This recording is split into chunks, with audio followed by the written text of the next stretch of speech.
Yan guys, magpiprefer ako ng pagkain ng aking kamahalan. Prefer ako ng pagkain ng asawa ko yan. Egg and patatas. Nilaga lang siya guys. Then balatan. Tapos saka ko na siya ihalo yung egg.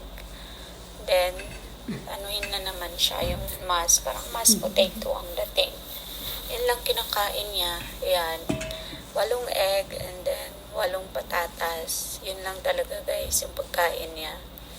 At saka saka na siya i-mas siya, haluin, lagyan ng asin.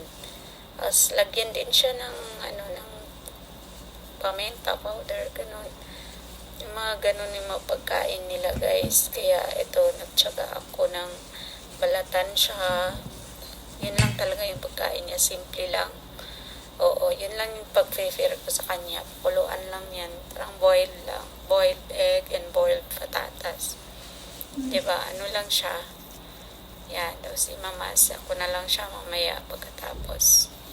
So, ganun lang yung pagkain niya. Kasimple. Ganun lang yung hinahanda ko sa kanya. Yun lang.